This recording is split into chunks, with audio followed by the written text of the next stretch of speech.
Ito na, bebenta ko na, putik.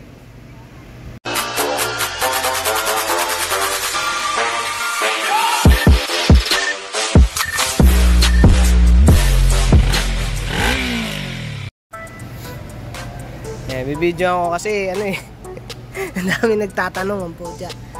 Ito yung setup para makita nyo yung ano yung setup na ginawa ko. Ayan, dual carb pa rin naman yan. Stock, CDI stock. Mamaya tatanggal, ito pala, tatanggalin ko muna yung tornilyo yan para makita. Bali yung petcock sira na, nakarekta na yan, dire-diretso na yan. Naglagay na lang ako ng dito ng vacuum operated na yun na petcock. Whoop. Yan. Tapos nandang filter na.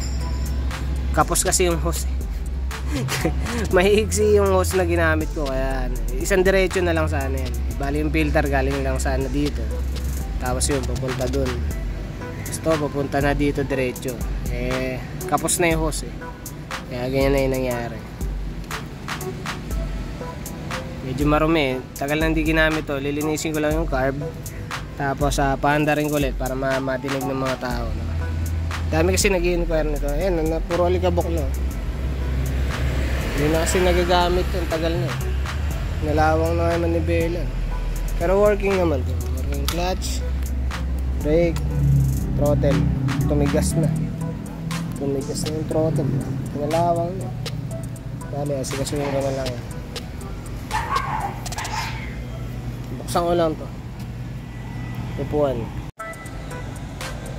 So ayan, tagal kasi nakatambak kaya chinarge ko muna yung battery, nalobat tapos to, madali lang servisyon yung carb kasi dalaw lang, una. Tapos hindi naman siya bulok, hindi naman bulok ng carb, medyo madali lang. Tapos ito, may issue nga pala to, susian, bibili naman sa Shopee to. Minsan hindi gumagana pag ano, yun gagalaw-galawin mo siya, yun. Wala. Lulus yung contact point sa loob. Yun, kailangan diin mo siyang gano'n. Ilaw yung nakadiin mo pala. Ayan. Yun. Steady na.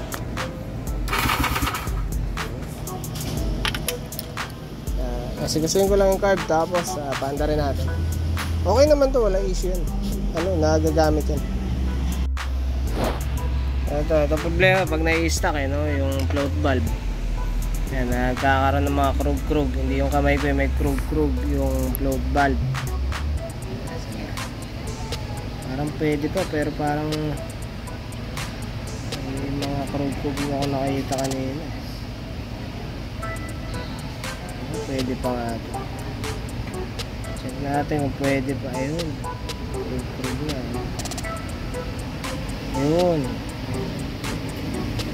Pag may mga bukbuk na kasi, wala na.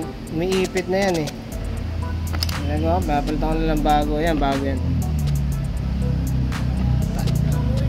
Focus bago yung kinakabit ko na. Kada nagbubukas ng carb, ganyan. Pinapunta ko float valve. Medyo maarte ako sa ganyan. Ayan. Pakita ko lang na walang sealant yan. Hindi ako naglalagay sealant.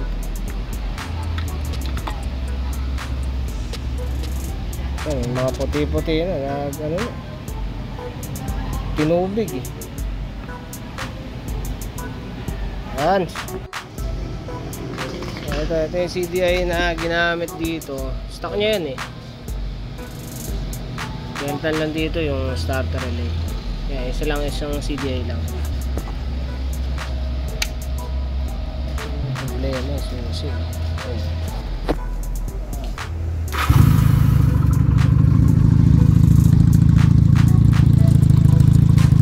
Pwede na lang tanggalin na to. Ayos naman charging nito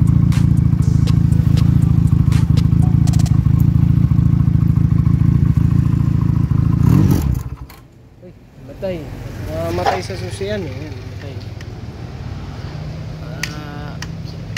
Matay sa susi. Matay sa susi.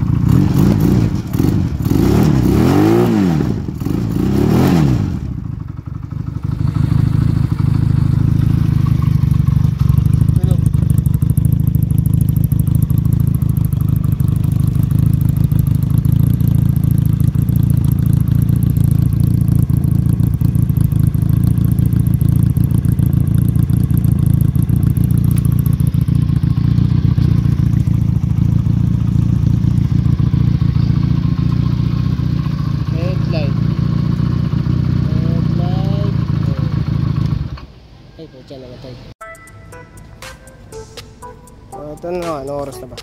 Mas 4 na eh, hindi ko na pwedeng paingahin. Ito ginawa ko, naglagay na lang ako ng susi kakaibang susi sa nila. Ito ginawa ko susi. So ito ginawa ko susi, bali binaypas ko lang yung dalawang linya. Ayan. Para magkaroon siya ng ano, power.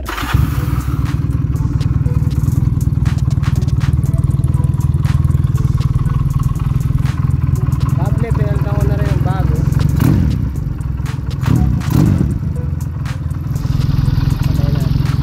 Patayin natin, ubutin natin ito. Ayun, preno gumagana naman, harap likod. Tapos wala naman ako issue sa makina. Ayun, nakita ko lang yung tsura.